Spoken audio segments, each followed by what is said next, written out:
আইন অনুযায়ী আমাদের ওখানে আইনেই বলা আছে যে রাষ্ট্রপতি নির্বাচনের দিনক্ষণ ঠিক করার জন্য যে তারিখটা ঠিক করা বা প্রসিডিউরাল ম্যাটার্সগুলো ওখানে বলা আছে। ওখানে বলা আছে যে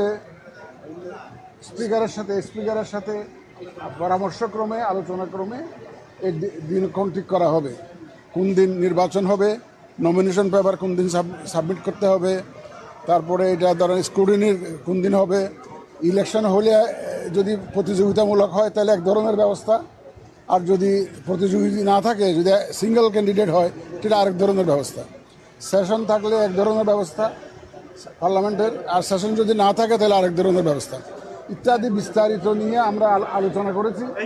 এই রাষ্ট্রপতি নির্বাচনকে সামনে রেখে আমরা আলোচনা করেছি। প্রাথমিক আলোচনা হয়েছে। দিনক্ষণ এখনও ঠিক হয় নাই, আপনারা এটা যথাসময়ে জানতে পারবেন। সূর্য উঠলে আপনারা সবাই দেখতে পাবেন, কোনো অসুবিধা নাই। এটা আমরা পরবর্তী এখন আমরা জানিয়ে দেব।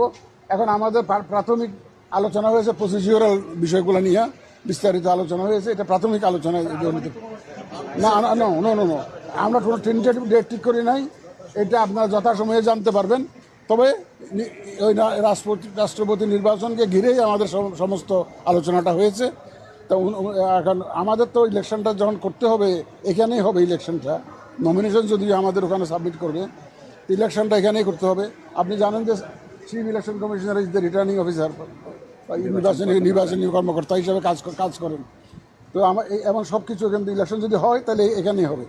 আর যদি ক্যান্ডিডেট যদি সিঙ্গেল থাকে, কোনো প্রতিযোগিতা যদি না হয়, তাহলে তার ইলেকশনের দরকারই নেই, সেটা দেখা যাবে। তবে আমরা দিনক্ষণ এবং বিস্তারিত আমরা গেজেট আকারে প্রকাশ করব, আপনারা তখন জানতে পারবেন। এখনো কোনো চূড়ান্ত কোনো দিনক্ষণ আমরা ওইভাবে ঠিক করি না, এখন ঠিক করি না।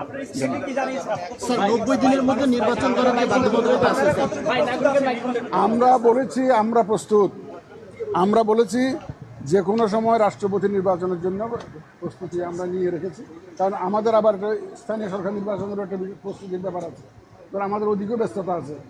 সুতরাং এটা আমরা করে ফেলবো, এটার জন্য আমরা প্রস্তুত আছি। আমরা ইলেকশন 90 দিনের মধ্যে ভোটার তালিকা হয়েছে। ভোটার তালিকা নিয়ে বলেছে, আমরা চিঠি দিয়েছি, ওনারা আমাদের কাছে ভোটার তালিকাটা দিবেন। দিলে এটা যত দ্রুত সম্পর্ক ওনারা দিবেন। আমরা আজকে চিঠিও দিয়েছি ওনাকে। স্যার, সংসদ অধিবেশনের মধ্যে কি নির্বাচনটা হবে? স্যার, আমার মনে হয় সংসদ অধিবেশনের মধ্যে কি রাষ্ট্রপতি নির্বাচনটা সম্ভব? না, সংসদ থাকলেও অসুবিধা নেই, না থাকলেও অসুবিধা নেই। না থাকলে কিভাবে হবে এটা আইনের মধ্যে বলা আছে। না, ওটা নিয়ে কোনো আলোচনা হয় নাই। ওনারা আমাদেরকে রেফার করলে তখন আর দেখা যাবে।